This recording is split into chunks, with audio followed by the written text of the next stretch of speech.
जो मैंने बिजनेस शुरू किया था वो बिजनेस में भी वो कंपनी शट डाउन हो गई।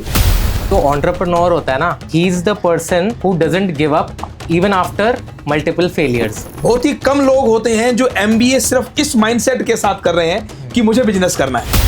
हम किसी भी कारण से बिजनेस की इस गाड़ी को चलाने में फेल होते हैं या एक्सीडेंट करते हैं तो सिर्फ हमारी नहीं, हमारे ऊपर डिपेंडेंट बहुत से लोगों का जीवन खराब हो सकता है।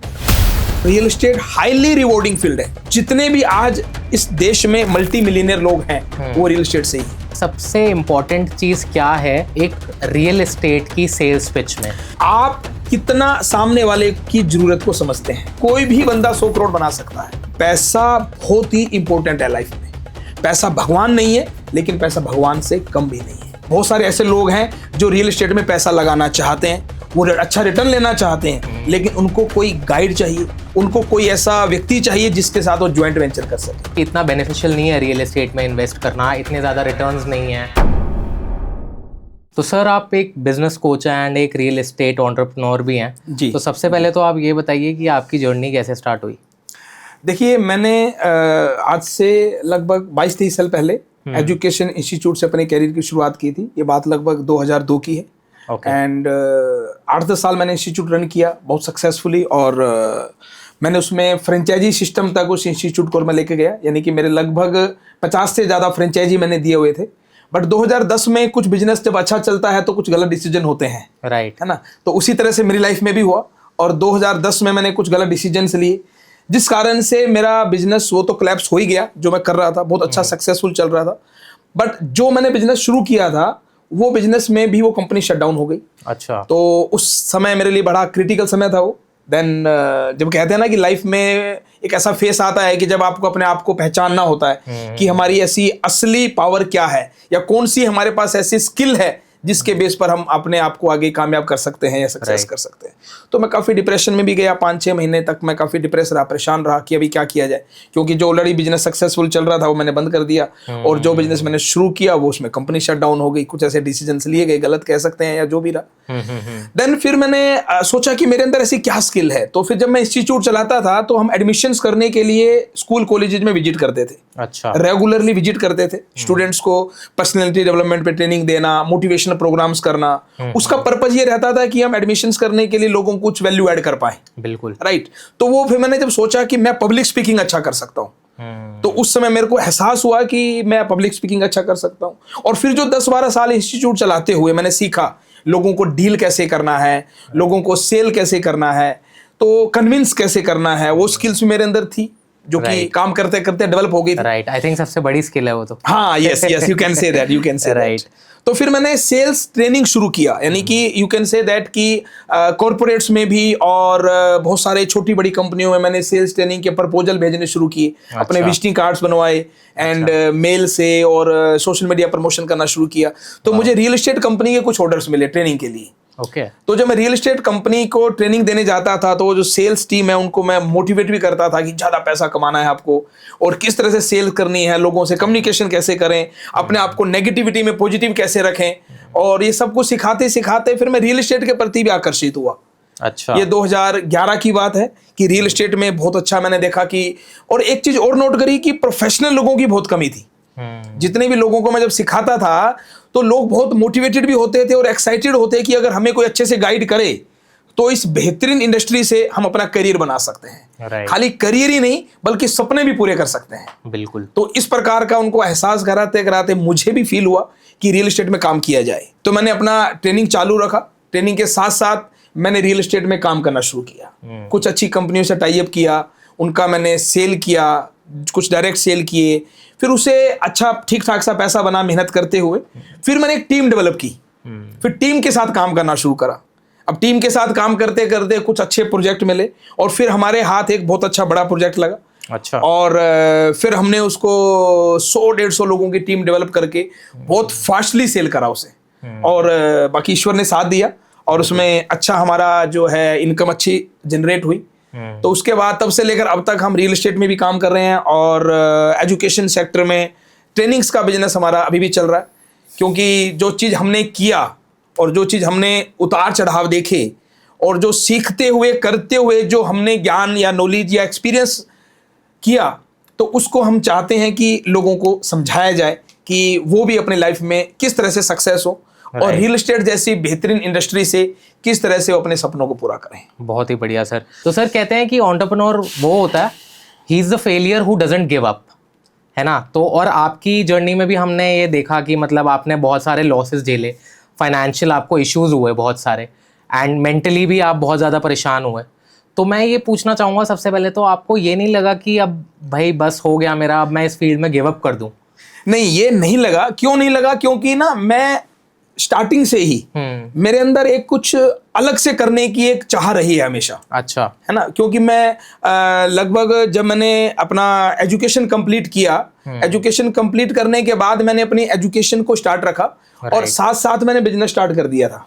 अच्छा। यानी कि मैंने अपना एकेडमी इंस्टीट्यूशन स्टार्ट कर दिया था एंड कॉमर्स की कोचिंग वगैरह, इनकम टैक्स, अकाउंटेंसी, ये मैं ट्यूशन पढ़ाता था। राइट। उसको करते करते फिर मैंने बिजनेस आगे ग्रो किया। तो मैंने 1999 में एक बहुत अच्छी पुस्तक पढ़ी थी।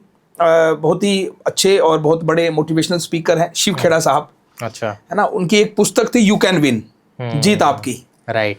तो मैंने 1999 में पढ़ लिया था और उसकी हर बात, खाली पढ़ाई नहीं था, उसकी हर बात को मैं अपने अंदर आत्मसात किया था मैंने, जो उसमें लिखा हुआ था। तो उसके कारण से कभी गिव अप या कभी हारने का विचार कभी जीवन में नहीं आया। बस ये था कि एक फेस है, ये चला जाएगा। बिल्कुल। और बाकी ईश्वर, जब हम पॉजिटिव होते हैं तो ईश्वर भी साथ देता है। बिल्कुल, बिकॉज आई थिंक आप बिजनेस कोच हैं तो आपको ऐसे बड़े सारे एंटरप्रेन्योर्स मिलते होंगे, और मुझे ऐसा लगता है जैसे आज की जनरेशन है ना, वो बहुत जल्दी गिव अप करने को तैयार हो जाती है। तो आई थिंक एक बहुत ही अच्छे बिजनेस कोच का होना, एक गाइडेंस होना बहुत ज्यादा इंपॉर्टेंट है। Yes yes right. यस। देखिए क्या होता है, बिजनेस कोच क्यों जरूरी है, सबसे पहले तो इस बात को समझना जरूरी है। क्योंकि देखिए क्या होता है कि जब हम एक इंजीनियरिंग करते हैं या एक छोटी सी कोई जॉब लेना होता है, उसके लिए भी हमारा पढ़ना जरूरी है। हम ग्रेजुएशन पढ़ते हैं या पोस्ट ग्रेजुएशन कर रहे हैं, टीचर कर रहे हैं या इंजीनियरिंग का काम कर रहे हैं या एज ए इंजीनियर हम काम कर रहे हैं। लेकिन जब बिजनेस किसी को करना है तो वो बिजनेस की कोई ऐसा एजुकेशन कोर्स हमारे सिस्टम में नहीं है कि हमें बिजनेस करना सिखाया जाए। एमबीए भी लोग करते हैं तो उसका पर्पज मोस्टली लोगों का जॉब करना होता है। बहुत ही कम लोग होते हैं जो एमबीए सिर्फ इस माइंडसेट के साथ कर रहे हैं कि मुझे बिजनेस करना है। यानी कि उनका माइंडसेट पहले से ही है कि एमबीए में इसलिए कर रहा हूं कि मुझे जॉब करना है। तो इसीलिए जब बिजनेस करते हुए बहुत सारे हर्डल्स आते हैं, बहुत सारे इश्यूज आते हैं, बहुत सारे ऐसी चीजें आती हैं जो फेस नहीं की उन्होंने, और जब वो फर्स्ट टाइम फेस करेंगे तो डेफिनेटली कि वो गलत डिसीजन भी ले सकते हैं और सही भी ले सकते हैं। अगर ऐसे में कोई बिजनेस कोच है जो बहुत सारी सिचुएशंस को हैंडल कर चुका है या बहुत सारी सिचुएशंस के रिगार्डिंग किसी को सजेशन दे चुका है या कंसल्टिंग दे चुका है, तो वो उसको अच्छे से गाइड कर सकता है। एक बिजनेस कोच के साथ अगर आप बिजनेस करेंगे तो आपका बहुत सा समय बचने वाला है। राइट। क्योंकि जब आप कर करके एक्सपेरिमेंट कर करके बिजनेस करेंगे तो काफी नुकसान भी उठाएंगे, बहुत समय भी खराब करेंगे। उससे अच्छा है कि आप बिजनेस कोच की कंसल्टिंग के साथ अगर बिजनेस करें तो आपका समय बहुत बचेगा। क्योंकि कहते हैं ना कि जैसे अगर कोई मान लो कि कोई साइकिल चला रहा है, आप पहले चला चुके हैं और आपको पता है आगे गड्ढा है, तो आप पीछे वाले को बताएंगे। Yes yes. जब साइकिल चलाने के लिए या गाड़ी सीखने के लिए हमें कोच की जरूरत है, राइट। जबकि बिजनेस में तो हमारी पूरा परिवार, और नॉट ओनली परिवार, हमारे पूरे स्टाफ, पूरी टीम और कितने लोगों को हम सर्विस देते हैं, हमारे कस्टमर्स, बिल्कुल, वो सब हमारे ऊपर डिपेंड करते हैं। हम किसी भी कारण से बिजनेस की इस गाड़ी को चलाने में फेल होते हैं या एक्सीडेंट करते हैं तो सिर्फ हमारी नहीं, हमारे ऊपर डिपेंडेंट बहुत से लोगों का जीवन खराब हो सकता है। 2001 में मैंने रॉबर्ट टी कियोसाकी साहब की एक बहुत ही अच्छी पुस्तक पढ़ी थी। उसका नाम था रिच डैड पुअर डैड, जिसमें एक उन्होंने कैश फ्लो क्वाड्रेंट को बताया हुआ है, ESBI। जैसे कि आपने पूछा कि आप 2011 में जब आप फेल हुए या किसी भी कारण से लॉस में गए तो आप टूटे नहीं या उसमें आपने गिव अप करने का नहीं सोचा। मैं ये सोच रहा था कि मैं यहां तक पहुंचा कैसे, और मैं यहां तक पहुंचा कैसे, यानी कि लॉस में क्यों गया, तो उसका कारण क्या था, वो पुस्तक। लेकिन उस पुस्तक को मैं लॉस का कारण नहीं मानूंगा, वो एक प्रक्रिया का हिस्सा था। कैसे, मैं बताता हूं। उस क्वाड्रेंट में क्या बताया गया है, 4 क्वाड्रेंट बताए गए हैं आपको, ESBI। 2 साइड है, एक लेफ्ट साइड एक राइट साइड। लेफ्ट साइड में रखा गया है, सबसे ऊपर E है, उसके नीचे S, और राइट साइड में B और फिर देन I।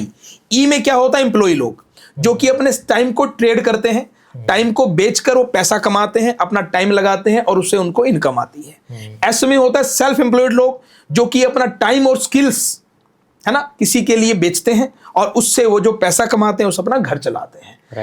राइट साइड में सबसे ऊपर आता है बी, बिजनेस वाले लोग, जो कि लोगों के साथ काम करते हुए आगे बढ़ते हैं, पैसा भी लगाते हैं, इन्वेस्टमेंट भी लगाते हैं, रिस्क भी लेते हैं और लोगों के टाइम के साथ अपने टाइम को बढ़ाते हैं और फिर वो पैसा कमाते हैं। और चौथा है इन्वेस्टमेंट, जो कि पैसे से पैसा कमाते हैं, यानी कि यानी कि ई और एस वाले जो लोग हैं वो पैसे के लिए काम करता है और बी और आई के लोगों के लिए पैसा काम करता है। और जब आप पैसे से काम कराना सीख जाओगे या पैसे से काम कराने लग जाओगे, तभी आप वेल्दी बनोगे, तभी आप अमीर बनोगे और तभी आप फाइनेंशियली फ्रीडम और टाइम फ्रीडम को एंजॉय कर सकते हो। बिल्कुल सर, यह बात मुझे 2001 में ही समझ में आ गई थी, इसीलिए मैंने अपना बिजनेस शुरू किया। और वो जो स्ट्रगल आया, जो चैलेंजेस आए, जो हर्डल्स आए, वो उस सपनों की डायरेक्शन में बढ़ने की दिशा में अगर मैं कहूं तो एक प्रोसेस था, जो कि प्रोसेस आना जरूरी था। अगर वो फेस ना आता तो शायद आज मैं यहाँ ना होता। उस फेस की बदौलत ही आज मैं यहाँ हूं। तो वो एक प्रोसेस होता है सब, जब आप कुछ अच्छा करने जाते हो तो चैलेंजेस तो आते हैं। राइट, बिल्कुल सर, सही बात है, बिल्कुल। Yes. तो सर आप फिर अब रियल एस्टेट में आए, उसके बाद सबसे ज्यादा क्या चीज ने आपको फैसिनेट किया कि नहीं अब मेरे को रियल एस्टेट में जाना है? किस वजह से आप आए? देखिए मैं एक चीज तो मैं सर अज्यूम कर रहा हूँ कि ऑफ कोर्स फॉर पैसा बहुत है रियल एस्टेट में। हाँ, बट पैसा बहुत है ये ओनली रीजन नहीं था। हाँ, पैसा बहुत है ये रीजन था, लेकिन इसके साथ साथ ये था कि हम कोई भी काम करें उसमें एक मिशन होता है हमारा कि हम किसी दूसरे को क्या दे रहे हैं। राइट, उसमें हम सोसाइटी को क्या दे रहे हैं या जो हमारे बेनिफिशियरी है उनको क्या बेनिफिट दे पा रहे हैं। तो रियल एस्टेट इंडस्ट्री में मुझे बहुत सारे बेनिफिट्स ऐसे लगे कि इसमें अच्छे लोगों की बहुत जरूरत है और अच्छे और प्रोफेशनल लोग किसी इंडस्ट्री में जाएंगे तो इंडस्ट्री ग्रो करेगी और उस इंडस्ट्री का नाम अच्छा होगा। तो मैंने जब देखा कि बहुत से लोग रियल एस्टेट में करियर बनाना चाह रहे हैं, जो कि सेल्स में या इन्वेस्टमेंट से, लेकिन लोग मिसगाइडेड हो रहे हैं। राइट, कुछ ऐसे गलत लोग हैं इसमें जो गलत प्रैक्टिस करते हैं। वो सेल्स वाले लोगों को भी मिसगाइड करते हैं, इन्वेस्टर्स को भी मिसगाइड करते हैं। तो जब हमने सोचा कि क्यों ना हम अपने आप को भी अगर इसमें इन्वॉल्व करें तो हम अपने एक्सपीरियंस से और अपनी अच्छी सोच से इस इंडस्ट्री में कुछ बेहतरीन कर सकते हैं। राइट, तो हमने रियल एस्टेट करते करते इसमें एजुकेशन कोर्सेज लॉन्च किए और हमने लोगों को सिखाना भी शुरू किया कि आप रियल एस्टेट में सेल कैसे कर सकते हैं, रियल एस्टेट में इन्वेस्टमेंट कैसे करें कि आपका इन्वेस्टमेंट का अच्छा आरओआई मिले, अच्छा एप्रिसिएशन आपको मिल पाए। बिल्कुल। तो इस प्रकार से काम कर रहे हैं हम रियल एस्टेट में। इन्वेस्टमेंट के लिए भी गाइडेंस करते हैं, सेल्स के लिए भी, और हमारा बिजनेस कोचिंग जो प्रोफेशन है वो तो चल ही रहा है। राइट सर, मैं अभी आऊँगा रियल एस्टेट में इन्वेस्टमेंट के बारे में अभी मैं पूछूंगा, बट उससे पहले मैं ये पूछना चाहता हूँ, आपने बोला जैसे हम कंपनीज को ट्रेन भी करते हैं जी, जैसे जो सेल्स के लिए करते हैं रियल एस्टेट में, तो कैसे वर्क करता है उसके अंदर, किस तरीके से डायनामिक्स क्या है? बिकॉज सेल्स जैसे रियल एस्टेट में आई थिंक बहुत ज़्यादा लंबा प्रोसेस भी है, बहुत ज़्यादा टाइम कंज्यूमिंग भी है, और कितना रिवॉर्डिंग है, किस तरीके से ये वर्क करता है? यस बिल्कुल, मैं आपका समझ पा रहा हूँ आपका आप क्या पूछना चाह रहे हैं। देखिए, रियल एस्टेट एक बहुत ही वास्ट फील्ड है और real estate highly rewarding field है। राइट, हाईली रिवॉर्ड इंडस्ट्री है। अगर मैं कहूं कि एम्प्लॉयमेंट जनरेशन में एग्रीकल्चर इंडस्ट्री के बाद सेकंड नंबर का स्थान है real estate and infrastructure industry, जो कि कंस्ट्रक्शन एंड रियल एस्टेट बिल्कुल इंक्लूड करके एक ही पार्ट है रियल एस्टेट, है ना। तो ये second largest employment generation industry है एंड इसमें बहुत से लोग काम करना चाहते हैं, लेकिन बहुत जल्दी लोग क्विट कर जाते हैं, क्योंकि जैसे आपने कहा कि लंबा प्रोसेस होता है कि पहले क्लाइंट से ढूंढना कैसे है वो उनको जानकारी नहीं होती। मतलब आप घर बेच रहे हो, आप कोई मतलब कपड़े नहीं बेच रहे। एग्जैक्टली 1 करोड़ का इन्वेस्टमेंट है, 2 करोड़ का इन्वेस्टमेंट है, और कोई भी व्यक्ति इसमें पूरी अपनी जीवन की जमा पूंजी लगाता है। सही बात है। तो उसके लिए R&D करना बहुत बड़ा टॉपिक होता है, और उसके साथ साथ ये भी मैटर करता है कि वो किससे डील कर रहा है प्रॉपर्टी के लेकर। तो वो सारा कुछ उसको जानकारी कैसे होना चाहिए। सेल्स में क्या रहता है कि सेल्स, बहुत से लोगों का मानना है कि सेल्स में लोगों को झूठ बोलना है, या सेल्स में लोगों को यू कैन से दैट कि गंजे को टोपी पहनाना, वो इस प्रकार की कुछ कहावतें बनी हुई है। लेकिन मेरा मानना क्या है कि सेल्स लोगों की हेल्प करना है। राइट, सेल्स का मतलब है लोगों की हेल्प करना। सामने वाले को किसी चीज की जरूरत है, आपके पास प्रोडक्ट है, आपने उसकी जरूरत के साथ अपने प्रोडक्ट को कनेक्ट किया, तो आपने उसकी हेल्प की, ना कि गंजे को टोपी पहनाई। आपने ऐसा प्रोडक्ट नहीं बेचना किसी को जिसकी उसको जरूरत नहीं है। आपको सामने वाले की नीड को समझना है और उसके अकॉर्डिंगली अपने प्रोडक्ट को उसके साथ कनेक्ट करना है। Right. जब आप ऐसा करेंगे तो सेल्स का काम आपको जीवन में सबसे बेहतरीन काम लगेगा। राइट ऐसे भी काफ़ी लोग कह रहे हैं कि इतना बेनिफिशियल नहीं है रियल एस्टेट में इन्वेस्ट करना, इतने ज़्यादा रिटर्न्स नहीं है, या काफ़ी रील्स ऐसे देखने को मिल रही हैं आजकल, काफ़ी वीडियोस आ रही हैं, लोग कहते हैं। तो और युवा, मुझे ऐसा लगता है काफ़ी लोग ऐसे भटक भी जाते हैं, कोई अच्छी इन्वेस्टमेंट लोग उसकी तरफ आकर्षित नहीं होते हैं, या मतलब सोचते नहीं है रियल एस्टेट में इन्वेस्ट करने का। तो आप उसके लिए क्या बोलेंगे युवाओं को? मैं यही मैसेज देना चाहूंगा कि अगर आप जीवन में कामयाब होना चाहते हैं या कोई भी ऐसा है जो सक्सेस होना चाहता है, तो 2-3 बेसिक बातें हैं वो मैं बताऊंगा। वैसे तो बहुत कुछ चाहिए होता है, लेकिन अगर ये 2-3 बातों पर अगर आप नजर रखेंगे, ये 2-3 बातों पर गौर करेंगे, तो आप जीवन में डेफिनेटली सक्सेस होंगे। सबसे पहला जो पॉइंट है वो है कि लर्निंग करते रहना चाहिए, हमेशा सीखने की इच्छा रहनी चाहिए और कुछ ना कुछ सीखते रहें, है ना। जब आप सीखेंगे तो आपका माइंड पॉजिटिव होगा, और जब पॉजिटिव होगा तो आपको एक डायरेक्शन मिली जाएगी। और दूसरा पॉइंट है कि हमेशा माइंडसेट को पॉजिटिव रखिए, माइंडसेट को पॉजिटिव रखिए और माइंडसेट में कुछ करने की चाहत को हमेशा अपने जिंदा रखिए। और तीसरा पॉइंट है कि अपने गोल्स बनाइए और गोल्स को लिखिए और गोल्स को डेली देखिए। अगर ये 3 काम आप करेंगे, सीखेंगे, पॉजिटिव माइंडसेट रखेंगे और गोल्स बनाएंगे, तो आप डेफिनेटली लाइफ में सक्सेस होंगे। इन्वेस्टमेंट एक ऐसा टॉपिक है, एक ऐसा हमारी लाइफ का पार्ट है। मैं कहूँगा कि इन्वेस्टमेंट हमारी लाइफ का एक ऐसा पार्ट है कि हमें बहुत सोच समझ कर करना चाहिए कि हम कहाँ इन्वेस्ट कर रहे हैं। लेकिन ऐसा नहीं है कि रियल एस्टेट में इन्वेस्टमेंट नहीं करना चाहिए। बहुत से इन्फ्लुएंसर्स आजकल बोल रहे हैं कि रियल एस्टेट में इन्वेस्टमेंट करना अच्छा नहीं है। ठीक है, पैसे को बढ़ाना है, कैसे बढ़ाना है वो अपनी एक साइंस है। जैसे कि लोग स्टॉक मार्केट को प्रमोट कर रहे हैं या म्यूचुअल फंड को प्रमोट कर रहे हैं, बट रियल एस्टेट में अगर आप कैलकुलेशन लगाएंगे तो हाईएस्ट रिटर्न देता है। रियल एस्टेट इन्वेस्टमेंट की अगर मैं बात करूं तो सबसे ज्यादा हाईएस्ट रिटर्न देने वाला इन्वेस्टमेंट है, सबसे ज्यादा सिक्योर इन्वेस्टमेंट है। और हर व्यक्ति का एक सपना होता है कि मेरा अपना एक घर हो या मैं भी एक प्रॉपर्टी खरीद पाऊं, चाहे वो रेजिडेंशियल हो, कॉमर्शियल हो या कोई शॉप हो, है ना। वैसे हमारी जो मूलभूत आवश्यकताएं हैं, बेसिक नीड्स है रोटी, कपड़ा और मकान।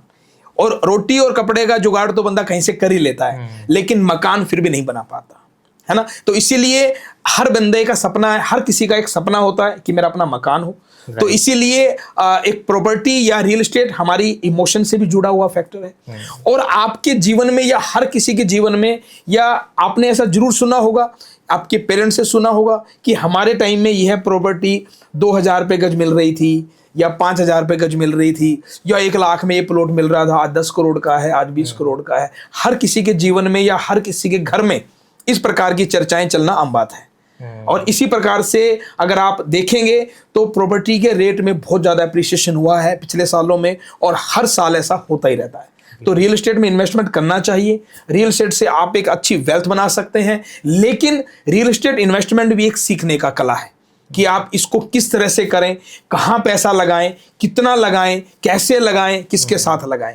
ये सारा कुछ आपको एक लर्निंग का मैटर है, ये भी एक सीखने की कला है। तो अगर रियल एस्टेट इन्वेस्टमेंट अगर आपको करना है तो अगर सीख कर करेंगे तो आप रियल एस्टेट से बहुत ज़्यादा और बहुत बेहतरीन वेल्थ अपने लिए बना सकते हैं।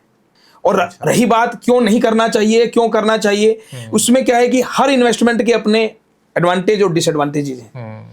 रियल एस्टेट एक सेफ इन्वेस्टमेंट है, सिक्योर इन्वेस्टमेंट है, और सबसे बड़ा है कि हाईएस्ट इसमें रिटर्न है। और अपने घर में रहने से एक मानसिक संतुष्टि है कि एक इमोशनल अटैचमेंट भी तो होता है कि बहुत से लोग ऐसे होते हैं कि उनको प्रॉपर्टी खरीदने का शौक है कि मेरा हर जगह फ्लैट है या प्लॉट है या विला है या फार्म हाउस है, तो उसमें अप्रिसिएशन क्यों नहीं होता। आप कैलकुलेशन लगाइए, जब आज से 10 साल पहले या आज से 15 साल पहले कोई प्रॉपर्टी अगर आपने ली होगी, आज उसका क्या रेट है। राइट बहुत सारी प्रॉपर्टी तो ऐसी है कि एक साल में 150%, 200%, 300% तक का अप्रिसिएशन भी आया हो।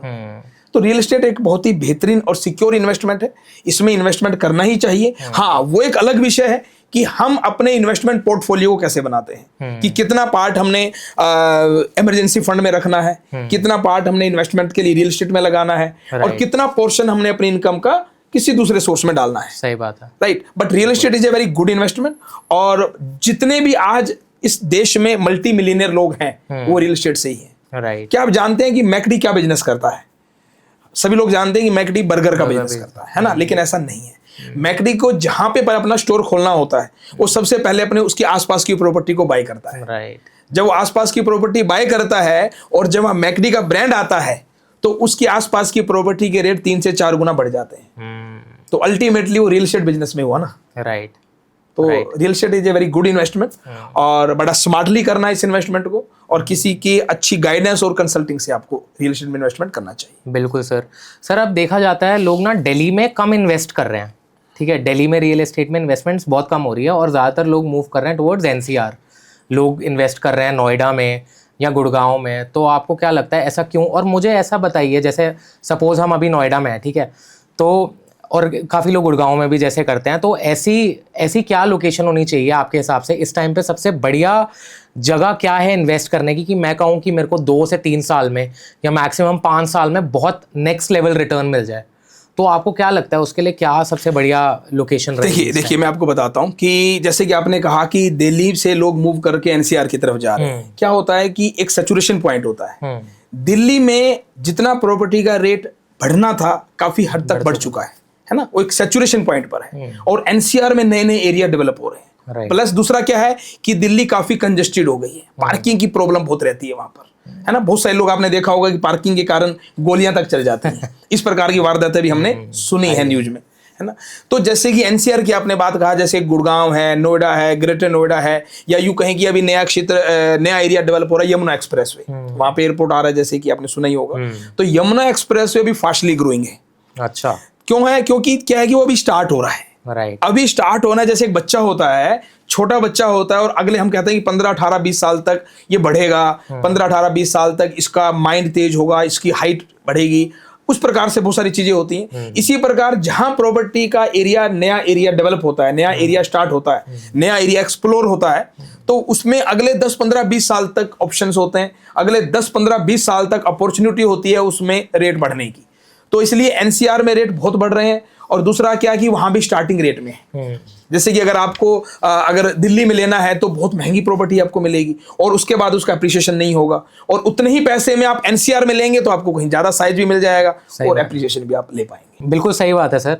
अब मैं ये पूछना चाहता हूँ, मान लीजिए अगर मैं जैसे अभी अगर मान लो यंग बंदा हूँ, या मेरी तरह अगर और कोई यंग जनरेशन का कोई भी बंदा है और वो इन्वेस्ट करना चाहता है रियल एस्टेट में, बट वो कहता है कि यार मेरे पास इतनी सेविंग्स तो नहीं है, इतने पैसे तो है नहीं अभी कि मैं रियल एस्टेट में इन्वेस्ट करने का सोचूं, तो किस तरीके से उसे देखना चाहिए आगे? देखिए, रियल एस्टेट में ऐसा नहीं है कि इन्वेस्टमेंट करने के लिए आपके पास बहुत सारा पैसा होना चाहिए। रियल एस्टेट इन्वेस्टमेंट 5 लाख से भी शुरू करी जा सकती है, 10 लाख से भी शुरू करी जा सकती है। आपका माइंडसेट होना चाहिए, जब आप सोचना शुरू करते हैं तो आपको अपॉर्चुनिटी मिलना स्टार्ट हो जाती है, राइट, है ना। देखिए क्या होता है कि अगर आप रियल एस्टेट में इन्वेस्टमेंट करना चाहते हैं कम पैसे से, लेकिन आपके पास माइंड है, अगर आपके पास ऐसी कोई प्रॉपर्टी है जो कि कम पैसे में मिल रही है या डिस्काउंटेड रेट में मिल रही है, तो आप अपने साथ इन्वेस्टर्स को ऐड कर सकते हैं। राइट। बहुत सारे ऐसे लोग हैं जो रियल एस्टेट में पैसा लगाना चाहते हैं, वो अच्छा रिटर्न लेना चाहते हैं, लेकिन उनको कोई गाइड चाहिए, उनको कोई ऐसा व्यक्ति चाहिए जिसके साथ वो ज्वाइंट वेंचर कर सके। तो आप अपना एफर्ट्स लगा सकते हैं। अगर आपके पास पैसा कम है तो आप अच्छी प्रॉपर्टी सर्च करिए, और उसमें उसके बाद आप एक अच्छा इन्वेस्टर ढूंढिए, तो आप उसमें मिलके काम कर सकते हैं। राइट। आई थिंक ये बहुत ज्यादा हो रहा है आजकल की, लोग मिलके इन्वेस्ट कर रहे हैं। देखो क्या रहता है कि कम टाइम में ज्यादा रिटर्न लेने वाला, यही कॉन्सेप्ट था ना आपने, ये बोला ना। हाँ, तो इसमें क्या रहता है कि जैसे ही आपने कोई प्रॉपर्टी खरीदी, अब ये पर्पस डिपेंड करता है कि आपने किस पर्पस से उस प्रॉपर्टी को लिया है। आपने एंड यूजर के लिए लिया है, या आपने लॉन्ग टर्म इन्वेस्टमेंट के लिए आपने लिया है, या आपने शॉर्ट टर्म उसको इन्वेस्टमेंट के लिए लिया है। अगर आपने शॉर्ट टर्म इन्वेस्टमेंट के लिए लिया है तो भी आप उससे अच्छा रिटर्न निकाल सकते हैं। डिपेंड करता है कि वो प्रॉपर्टी किस एरिया में है, किस लोकेलिटी में है, और किस प्रकार की प्रॉपर्टी है। तो 1 साल के अंदर भी बहुत से लोग अच्छा रिटर्न निकाल रहे हैं, और ये बड़ा एक कैलकुलेशन का मैटर होता है। ये हम अपने जो इन्वेस्टिंग कोर्स है उसमें हम बताते हैं कि आप अपने इन्वेस्टमेंट को जल्दी कैसे रिटर्न निकाल सकते हैं। राइट। बहुत सारे ऐसे प्रोजेक्ट हैं डेवलपर्स के, लैंड के, बिल्डर्स के, जिसमें कि आप अगर एग्जिट करना चाहते हैं जल्दी इन्वेस्टमेंट से ज्यादा रिटर्न लेके, तो वो एक प्लानिंग और वो एक कैलकुलेशन होती है, और इस पे हमारा डिटेल से इन्वेस्टमेंट का एक पूरा कोर्स है, उसमें हम पूरा डिटेल से बताते हैं। फिलहाल इतने में शॉर्ट में अगर जहां तक हम इसमें बड़ा शॉर्ट बात कर सकते हैं, तो मैं आपको इतना ही कहूंगा कि आप अपने आसपास या एक ऐसा ग्रुप आपके लोगों से बात कीजिए कि जहां डिस्काउंटेड कोई प्रॉपर्टी आपको मिल रही हो। बहुत से ऐसे लोग होते हैं जिसको बेच के फौरन जाना है, या लाइक किसको कुछ बड़ा घर लेना है, उनके पास समय नहीं है ना, या कुछ ऐसी उनकी इमरजेंसी भी होती है। मतलब इसमें मैं ये नहीं कहूंगा कि किसी मजबूरी का फायदा उठाएं, लेकिन अगर उनको बेचना ही है तो किसी को तो बेचेंगे ही ना। सही तो इस प्रकार की प्रॉपर्टी सर्च करें, उसमें थोड़ा सा पैसा लगा के रेनोवेट करें, उसको रेनोवेट करके उसको आप रेंटेड भी कर सकते हैं, और उसको रेंटेड करके दोबारा, यानी कि अगर आपको रेंटेड नहीं करना, आपने एक रो प्रॉपर्टी लिया, उसमें 5-10 लाख रुपए का आपने रेनोवेशन किया, रेनोवेशन जो आपने लिया उसमें आपको बैंक लोन दे देगा, राइट, उस पर आपको बैंक लोन दे देगा। रियल एस्टेट में सबसे बड़ा बेनिफिट ये है कि इसमें लिवरेज मिलती है, यानी कि 25% 20% पैसा लगा के 75-80% पैसा बैंक देने को तैयार है, राइट, यानी कि 80% बैंक का आपने यूज किया कितने पर, 8 से 9% पर, राइट, है ना। और रिटर्न आप कितना निकाल सकते हैं, 20%, 30%, 40%। This depends on your calculation and the type of the property and आपका माइंडसेट कैसा है, तो उस प्रकार से भी आप रिटर्न जनरेट कर सकते हैं। वो डिपेंड करता है कि आप किस तरह से रियल एस्टेट को, इन्वेस्टमेंट के बारे में क्या जानते हैं। राइट। तो आई थिंक बहुत सारे दर्शक देख रहे होंगे जो सोचते होंगे कि हम इन्वेस्ट करें ना करें, हमारे लिए अच्छा रहेगा नहीं रहेगा, और आपके पास कम पैसे भी हैं तो आप इन्वेस्ट कर सकते हैं। सर ने बताया किस तरीके से। तो सर मान लीजिए अगर मैं अब घर लेने जा रहा हूँ, तो घर लेते हुए रियल एस्टेट प्रॉपर्टी में या तो इन्वेस्ट करते हुए लोकेशन में किन किन चीज़ों का ध्यान रखना चाहिए? बहुत ही अच्छा प्रश्न आपने पूछा। इसमें क्या रहता है कि देखिए, बहुत से लोग क्या बोलते हैं कि जब रियल एस्टेट में वो इन्वेस्टमेंट करना चाहते हैं ना, तो ऐसा सोचते हैं कि यहाँ पे पूरा डेवलप हो जाए ना, वहां पे इन्वेस्ट करेंगे, है ना। लेकिन मेरा मानना क्या है कि जहां सब कुछ डेवलप हो चुका है, अगर वहां आप इन्वेस्टमेंट करेंगे तो आप पैसा नहीं कमा पाएंगे। क्यों? क्योंकि वहां तो सब कुछ आ ही चुका है ना। सही बात। लेकिन आपको इन्वेस्टमेंट कहां करना है, ऐसा एरिया आपको सर्च करना है जहां डेवलपमेंट की संभावनाएं हैं, पॉसिबिलिटीज पर इन्वेस्ट करना है। लेकिन एक ब्लाइंड रिस्क नहीं लेना, आपको न्यूज कवरेज देखना है, आपको गवर्नमेंट की प्लानिंग क्या है वहां पर, वो सब सर्च करना है। जहां पर आपको लगता है कि गवर्नमेंट प्लान कर रही है कुछ, या कोई हाईवे बन रहा है, लाइक ऐसा कोई इंफ्रास्ट्रक्चर डेवलप होने वाला है, या कोई लाइक हमको लेकिन वो मास्टर प्लान से बाहर होना चाहिए। राइट, मास्टर प्लान आपको देखना है, मास्टर प्लान से बाहर होना चाहिए। जैसे ये अब एयरपोर्ट आ रहा है यमुना एक्सप्रेसवे पर, वहां बहुत अच्छा एप्रिसिएशन जाएगा। और इस प्रकार से आपको एरिया एक्सप्लोर करना है कि जो अभी खाली है बट डेवलप होने के लिए गवर्नमेंट की प्लानिंग चल रही है और फ्यूचर में संभावनाएं हैं, वहां पर अगर आप इन्वेस्टमेंट करेंगे तो बहुत ही बेहतरीन इन्वेस्टमेंट रिटर्न आप निकाल पाएंगे रियल एस्टेट से। बिल्कुल सर, बिल्कुल। तो सर अब आते हैं आपके दूसरे साइड पे, आप सेल्स कोच भी हैं, ठीक है, आप रियल एस्टेट कंपनीज को कोच करते हैं। तो सबसे पहले तो मैं ये जानना चाहूँगा कि सबसे इम्पोर्टेंट चीज़ क्या है एक रियल एस्टेट की सेल्स पिच में? रियल एस्टेट की सेल्स पिच में सबसे बेहतरीन जो चीज़ है वो है कि आप कितना सामने वाले की ज़रूरत को समझते हैं। बस अगर आपने ऐसा किया, और दूसरा है कि आपने खुद अपने आप को जितना भी सारा उस प्रोडक्ट को लेकर, उस प्रोजेक्ट को लेकर जितने भी नॉलेज है सराउंडिंग एरिया की, आपको पूरा नॉलेज होना चाहिए। आपको कस्टमर का ट्रस्ट जीतना है। बिल्कुल। और कस्टमर का ट्रस्ट जीतने के लिए आपको कोई भी मैनिपुलेट या कोई भी झूठ नहीं बोलना, सिर्फ आपको नॉलेज और उस नॉलेज का एक्सप्लेनेशन अगर आप कर पाए तो आप कस्टमर को जीत लेंगे। और कस्टमर का ट्रस्ट एक बार जीत लिया तो फिर सेल ऑटोमेटिक हो जाती है, सेल करना नहीं होता कभी भी। सही बात है।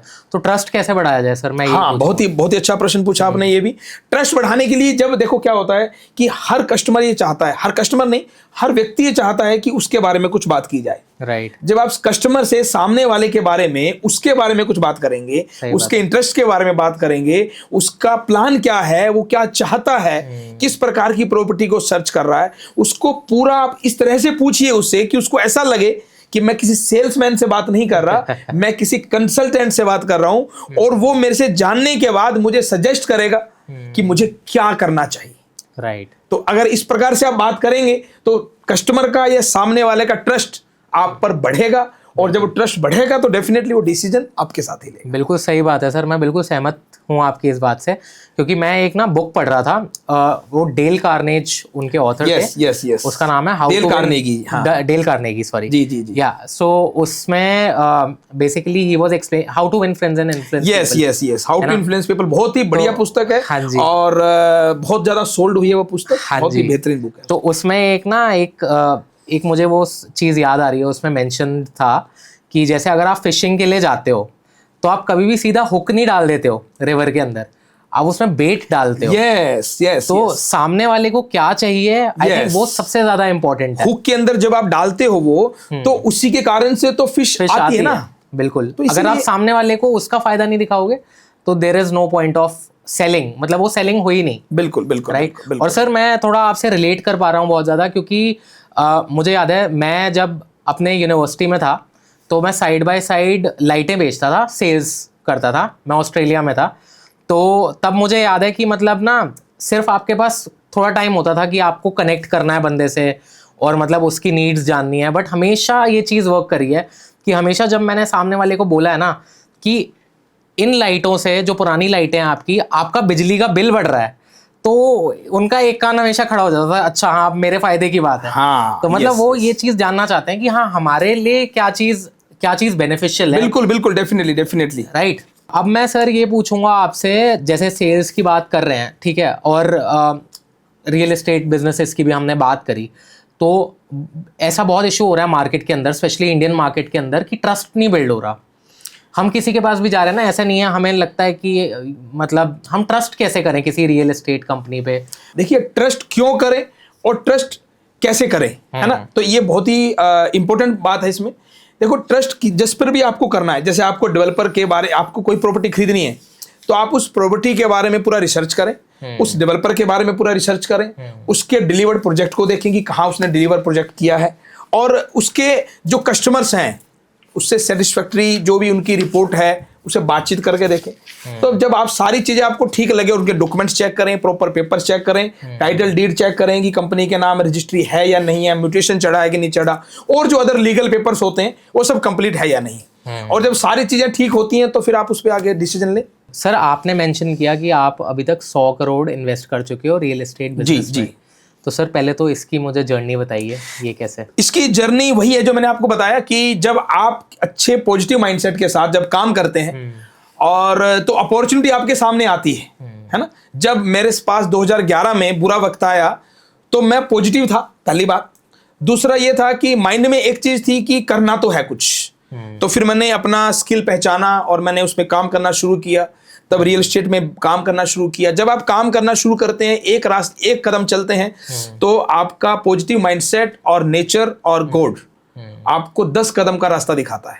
बिल्कुल, आप एक कदम चलेंगे तो 10 कदम का रास्ता नजर आएगा, बट आपको पॉजिटिवली चलते रहना जरूरी होता है।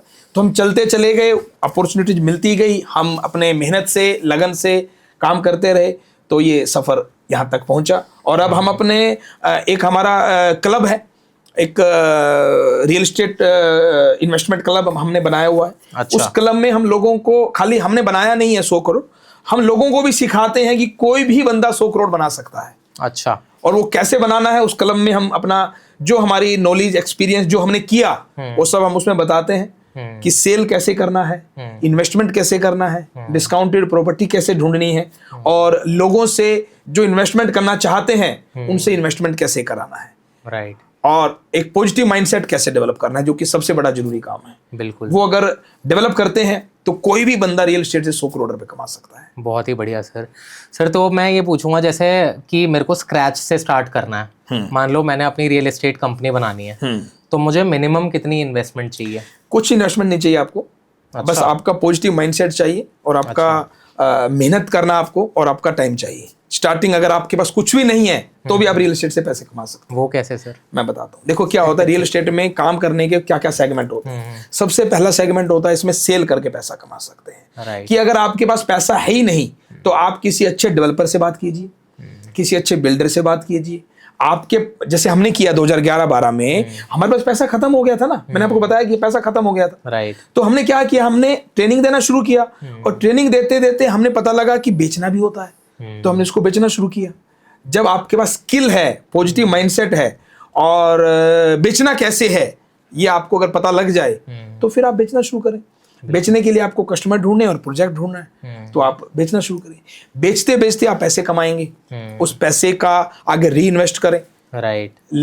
डिजिटल मार्केटिंग पे इन्वेस्टमेंट करें, कुछ टीम बनाएं, टीम पर इन्वेस्ट करें। जब आप इस तरीके से इन्वेस्टमेंट करेंगे तो फिर और आपका बिजनेस आगे बढ़ेगा।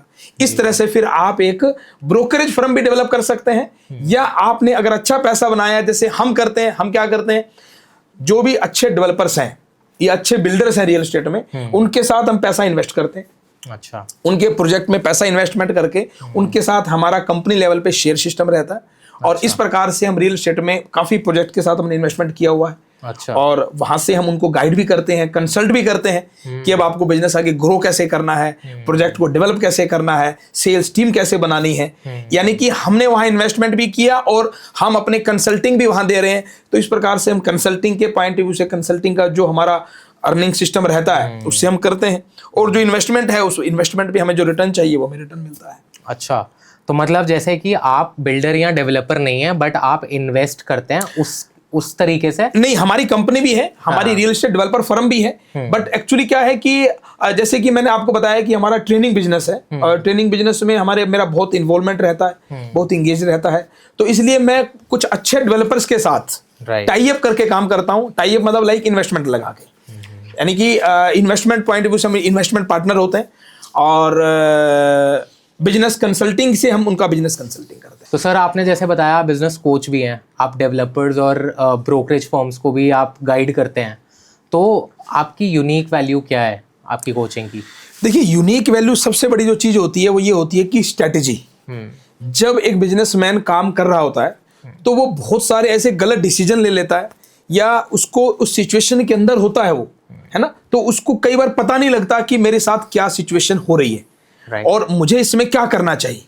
और जब एक एक्सपीरियंस्ड कोच जो कि साइकोलॉजिकली या एक्सपीरियंस मतलब बहुत सारी सिचुएशन देख चुका होता है, और जब वो उसके साथ ऐड ऑन होता है तो उसके मन के अंदर क्या चल रही है, वो कौन सी प्रॉब्लम फेस कर रहा है, हम उससे बात करने के बाद में ये बता देते हैं कि आप कौन सी प्रॉब्लम फेस कर रहे हो और आपकी कंपनी में अभी क्या इशू चल रहा है और उस इशू का क्या सोल्यूशन होगा। जब उसको सजेस्ट करते हैं तो वो बहुत अच्छा लगता है उसको, और सोल्यूशन देने के बाद जब वो उस प्रॉब्लम से बाहर आता है, चाहे वो फाइनेंशियल क्राइसिस हो, चाहे वो एम्प्लॉय की पॉलिटिक्स चल रही हो, या वो किसी भी प्रकार का कोई स्ट्रेटजी का कोई प्रेशर रहता है, या बाहर के कुछ वेंडर्स का, या बहुत सारी चीज़ें होती हैं बिजनेस के साथ जो चीज़ें होती हैं, या कहाँ प्रोजेक्ट डेवलप करना है तो उस प्रोजेक्ट की पूरी स्ट्रेटजी, प्रोजेक्ट को डेवलप कैसे करना है, कहाँ लैंड फाइनल करना चाहिए, कहाँ प्रोजेक्ट आपको शुरू करना है, ये सारी चीज़ें जब हम उसको टेबल पर बैठकर पूरा उसका ब्लूप्रिंट बनाते हैं तो बहुत सारे डाउट्स और बहुत सारी चीज़ें उनकी दूर होती है।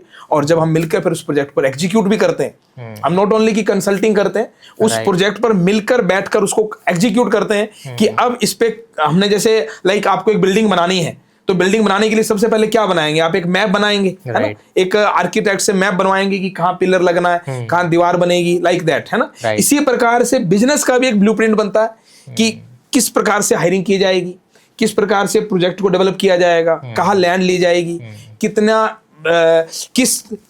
इसकी सेल्स स्ट्रेटजी क्या रहेगी, मार्केटिंग स्ट्रेटजी क्या रहेगी, फाइनेंशियल स्ट्रेटजी क्या रहेगी। वो जब सारी चीजों का ब्लूप्रिंट बनता है तब उस पर एग्जीक्यूशन स्टार्ट करते हैं। बिल्कुल सर, बहुत ही बढ़िया आपने एक्सप्लेन किया। तो सर आप इतना पैसा देख चुके हैं, राइट, रियल एस्टेट में है, तो अब मैं ये पूछना चाहूंगा आपसे कि पैसे के ऊपर आपका टेक क्या है, क्या व्यू पॉइंट है पैसों को लेकर?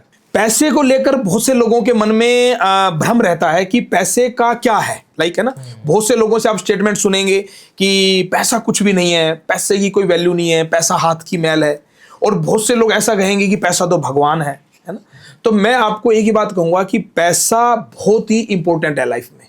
पैसा भगवान नहीं है, लेकिन पैसा भगवान से कम भी नहीं है। कि अगर आपको जब आपकी लाइफ में प्रॉब्लम्स हैं, जब उस समय आपको पैसे की क्या अहमियत होती है आपको पता लगेगा।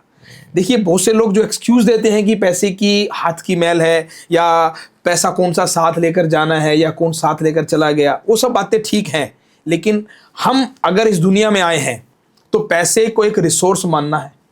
जैसे कि नेचर ने हमें हवा दिया, पानी दिया, इसी तरह से पैसा भी एक रिसोर्स है, राइट। लेकिन उसके साथ क्या कनेक्ट कर दिया, उसके साथ कर्म कनेक्ट कर दिया, उसके साथ आपने ईश्वर ने हमारा एफर्ट्स कनेक्ट कर दिया। अब हवा लेने के लिए आपको एफर्ट नहीं करना तो आपको हवा की वैल्यू नहीं है।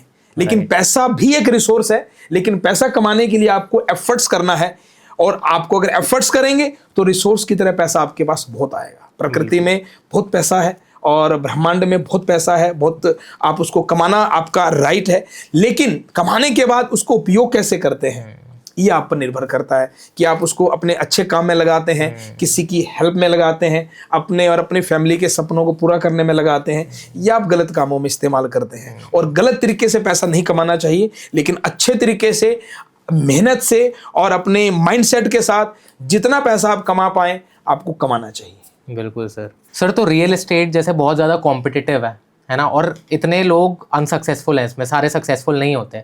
सबसे ज़्यादा चैलेंजिंग पार्ट क्या है? रियल एस्टेट में सबसे ज़्यादा चैलेंजिंग है आपका माइंडसेट, कि अगर आप रियल एस्टेट में एंटर किया है आपने, तो आप ये सोचकर काम करें कि मुझे सीखते हुए पेशेंस के साथ काम करना है। अगर आप पेशेंस रखते हुए रियल एस्टेट में काम करेंगे तो रियल एस्टेट आपको सब कुछ देगा। जिस चीज को सोचकर आप आए हैं, जिस सपने को सोचकर आपने रियल एस्टेट में एंटर किया है, तो आपको रियल एस्टेट सब कुछ देने वाला है। बट ये पेशेंस मांगता है और थोड़ा सा आपका माइंडसेट अच्छा होना चाहिए। और अगर आप सीख कर इसको करेंगे तो डेफिनेटली आपके बहुत से साल बचने वाले हैं। जो चीज आपको कर करके सीखते हैं, मैं एक उदाहरण देता हूँ, एग्जांपल देता हूँ कि मान लो आपने रियल एस्टेट स्टार्ट किया और कुछ टाइम आपने मेहनत की, एफर्ट्स की, बट आपकी सेल नहीं हुई या किसी कारण से आपको डील नहीं क्लोज कर पाए, तो आप क्या करेंगे? आप एग्जिट कर जाएंगे उस इंडस्ट्री से। और हो सकता है कि वो इंडस्ट्री आपको करोड़ों रुपए देने वाली थी। अगर वही चीज आप सीख कर एंटर करेंगे तो आपको पता है कि ये फेज आएगा, आप जानते हैं कि फेज आएगा कि 2 से 3 महीने मेरे को खाली बैठना पड़ेगा। बिल्कुल। और फिर अगले 3 महीने आपको क्या करना है, उससे अगले 3 महीने आपको क्या करना है, वो सारा आपको जब आप अगर ट्रेनिंग सीख के आएंगे तो आप करोड़ों रुपए की अपॉर्चुनिटी से बहुत नजदीक भी होंगे। और आपको पूरा प्रोसेस पता होगा, सारे फेस आपको पता होंगे कि कब कौन सा फेस आएगा चैलेंजिंग का और कब कौन सा स्ट्रगल वाला फेस आएगा इस इंडस्ट्री में। तो आप क्विट भी नहीं करेंगे और आप डेफिनेटली सक्सेस भी होंगे। बिल्कुल बिल्कुल, क्योंकि बहुत सारे लोग हैं ना, बहुत जल्दी गिव अप कर देते हैं।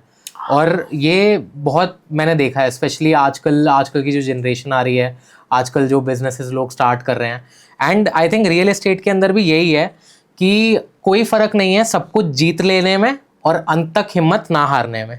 राइट, आई थिंक ये चीज एप्लीकेबल है रियल एस्टेट बिजनेस में। बिल्कुल बिल्कुल बिल्कुल, हर एक चीज में, बिल्कुल ये हर चीज में, लाइफ के हर सेगमेंट में ये एप्लीकेबल होता है। राइट, चाहे आप रियल एस्टेट की बात करें, कुछ भी अगर आप बेहतरीन करेंगे तो आपको पॉजिटिव होना ही पड़ेगा और आपको पेशेंस रखना ही पड़ेगा। बिल्कुल सर। तो सर अब मैं ये पूछूंगा, रियल एस्टेट में कोई इंसान किन किन तरीकों से पैसा कमा सकता है? बहुत ही अच्छा प्रश्न पूछा आपने। देखिए, रियल एस्टेट में पैसा कमाने के बहुत सारे तरीके हैं। रियल एस्टेट में आप प्रॉपर्टी को बेचकर पैसा कमा सकते हैं, रियल एस्टेट में आप प्रॉपर्टी को खरीद कर भी पैसा कमा सकते हैं, और रियल एस्टेट में आप इन्वेस्टमेंट लगाकर भी पैसा कमा सकते हैं। कि मान लीजिए आपने किसी प्रोजेक्ट के साथ इन्वेस्टमेंट लगाया, ना तो आप बेच रहे हैं और ना तो आप खरीद रहे हैं, आपने उसकी प्रॉपर्टी में जो डेवलपर प्रोजेक्ट डेवलप कर रहा है, आपने उसके साथ अपना इन्वेस्टमेंट लगा दिया।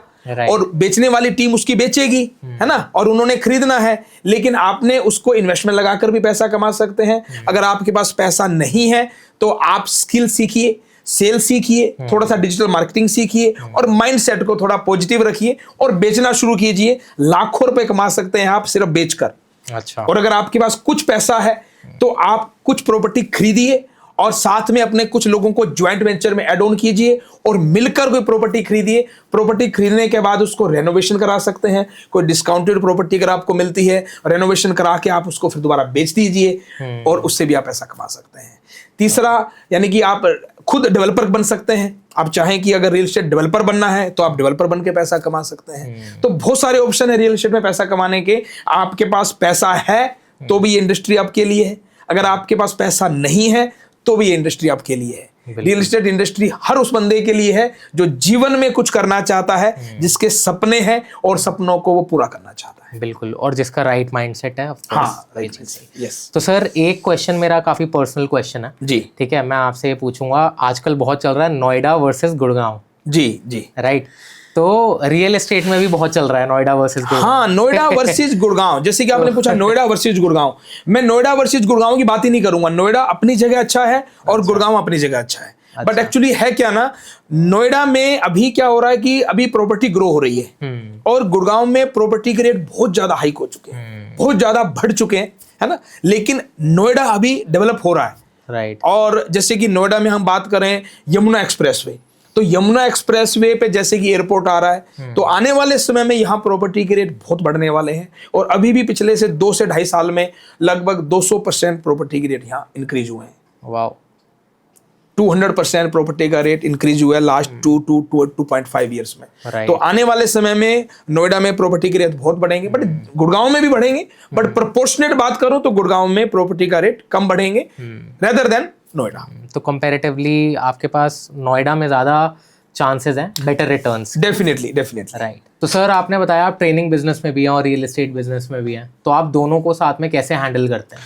देखिए, जैसे कि हम बिजनेस में सिखाते हैं कि आपको बिजनेस करना आना चाहिए, बिजनेस में डेलीगेशन कैसे करना है और किस तरह से टीम से काम लेना है। अगर आपको वो आता है तो आप कुछ भी कर सकते हैं। तो जैसे कि हमारा जो एक्सपीरियंस है, पिछले 22-23 साल से मैं बिजनेस कर रहा हूं, और बिजनेस करते करते हमने जो सीखा, कर करके जो सीखा, या यूं कहेंगे गलतियां करके सीखा, या बहुत से लोगों को कंसल्ट करते हुए सीखा और उनको सिखाया, उससे हम इतना तो जान ही गए हैं कि कैसे मैनेज करना है, राइट है ना। और फिर भी अगर मैं बात करूं तो पॉजिटिव माइंडसेट जब होता है, अगर आप टाइम को शेड्यूल कर लेते हैं, टाइम को मैनेज करना अगर आपको आता है, तो आप कुछ भी कर सकते हैं। तो हम टाइम को मैनेज करते हैं, लोगों को मैनेज करते हैं और अपने माइंडसेट को पॉजिटिव रखते हैं, तो सब कुछ मैनेज हो जाता है। राइट सर, और ऑडियंस के लिए एक और टिप, आप नेगेटिविटी को कैसे हैंडल करते हैं ये बताएं।